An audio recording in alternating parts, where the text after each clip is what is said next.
Let me ask you something honest. Right now, today, if your car broke down and the repair bill came back at $800, what would you do? Would you calmly pull out your debit card and handle it? Or would your stomach drop, your mind start racing, and your first thought be, which bill can I delay this month to cover this? If it's the second one, you're not alone. You're actually in the majority. But here's what I want you to understand today. That feeling, that stomach drop panic, that frantic mental math at the worst possible moment, it doesn't go away because you earn more money. It goes away because of one specific number, and that number is $1,000.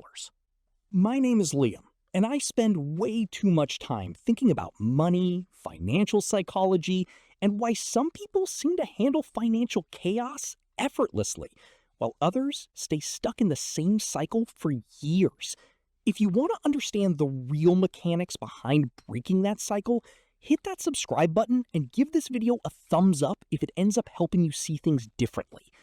Now, before you roll your eyes and say, Liam, $1,000 is nothing, that won't change my life, I need you to stay with me. Because you're right that $1,000 won't make you rich. It won't pay off your debt, it won't fund your retirement, but it will do something far more valuable than any of those things. It will fundamentally rewire how your brain processes every single financial decision you make from that point forward. And that rewiring is worth more than the $1,000 itself. Here's what's actually happening when you have zero savings. Your brain is running in what psychologists call scarcity mindset. When you don't have a financial buffer, your brain treats every unexpected expense as a genuine threat to your survival. And I don't mean that metaphorically. I mean your brain literally activates the same stress response it would use if you were being chased by something dangerous. Cortisol spikes, decision-making narrows. You can only think about the immediate problem in front of you. You can't think long-term. You can't think strategically. You can barely think clearly at all. This is why people in financial stress make decisions that look irrational from the outside. They're not being stupid. Their brain is in survival mode, and survival mode is not designed for smart long-term planning. It's designed to get you through the next 5 minutes. But here is what research actually shows. A study from Vanguard found that having just $2,000 in emergency savings increased financial well-being scores by 21%. That was the single largest boost linked to any financial factor they measured.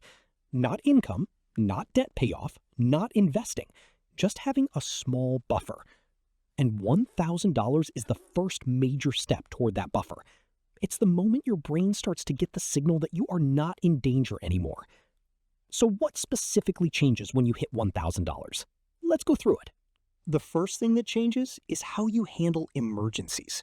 Before $1,000, every unexpected expense is a crisis. Your car needs a repair, that's a crisis. Your phone screen cracks, that's a crisis. Your dog needs a vet visit, that's a crisis. Each one sends you scrambling, borrowing, or going into debt. But once you have $1,000 sitting in an account, something remarkable happens.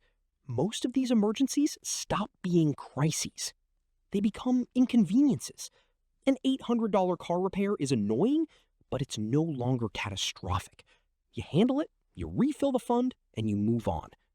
That shift from crisis to inconvenience is one of the most underrated quality of life improvements that money can buy.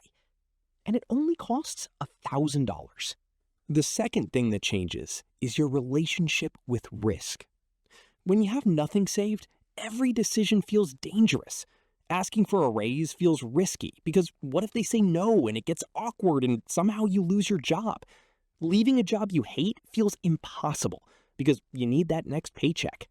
Saying no to extra shifts or extra work feels terrifying because every dollar matters. Zero savings makes you financially fragile, and financial fragility makes you risk-averse in ways that actively hold you back. But $1,000 creates the tiniest amount of breathing room. It's not enough to quit your job, but it's enough for your nervous system to relax slightly. And that slight relaxation is enough to start making decisions based on what's actually good for you, rather than what's least immediately dangerous. The third change is the most powerful one, and the one most people never talk about. You start becoming a different person. Saving $1,000 from scratch, especially when money is tight, requires real discipline.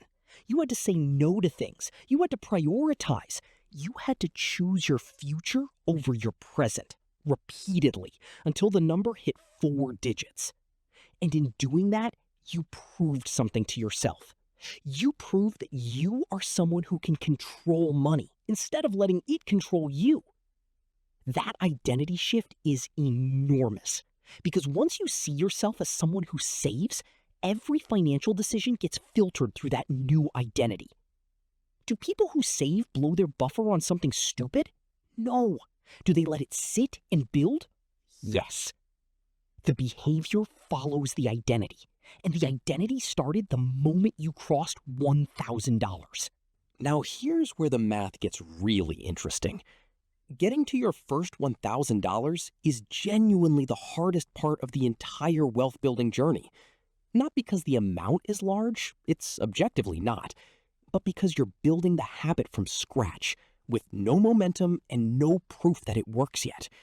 Every dollar feels like a sacrifice with no visible reward. But once you hit $1,000, something changes in the math too. You now have money that is slightly working for you in a high-yield savings account. You have a foundation that makes the next $1,000 easier because the habit is already built. You have a buffer that stops you from going into high-interest debt every time life happens, which means you're no longer paying 22% interest to recover from small emergencies.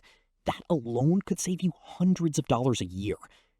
The first $1,000 doesn't just sit there. It starts quietly eliminating the financial leaks that were draining you before you had it. Now, let me tell you what not to do when you hit $1,000, because this is where a lot of people make a painful mistake. They reach the milestone, feel the psychological shift, feel that little rush of pride and security, and then they spend it. Maybe they feel like they've earned a treat. Maybe a shiny opportunity comes along and they think, well, I have the money. Maybe they just get comfortable and stop paying attention. Don't do this. That $1,000 is not a reward. It is not spending money with extra steps. It is the foundation of every financial improvement that comes after it. The moment you spend it, you reset not just the balance, but the psychology. You go back to scarcity mode. You go back to crisis mode. Protect that $1,000 like it's the most important financial asset you own, because right now, it is. So how do you actually get there, especially if you're starting from zero and money feels tight? Here's the honest answer. You probably already have the money. You just don't have the system. The average person has enough subscriptions, unused memberships, and daily spending leaks to save $200 to $300 a month without dramatically changing their lifestyle. That's $1,000 in 3 to 5 months. The key is to automate it. On the day you get paid, before you see the money, before you spend the money, move a set amount directly into a separate savings account. Even if it's $50, even if it's $25, the amount matters less than the habit, because the habit is what gets you to $1,000, and $1,000 is what gets you to everything else. Look, $1,000 is not going to make you wealthy, but it is going to make you someone who can become wealthy. It's going to give your brain the breathing room it needs to start thinking about growth instead of just survival. It's going to turn financial emergencies into minor inconveniences. It's going to prove to yourself that you are someone who controls money. And it's going to start a chain reaction of financial improvement that builds on itself for years.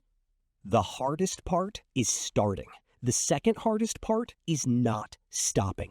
But once you've done both of those things, once you've crossed that 4-digit threshold and kept it there, you will look back at the version of yourself that thought $1,000 didn't matter, and you will barely recognize them. Start tonight. Move something. Even if it's small, the $1,000 version of you is waiting.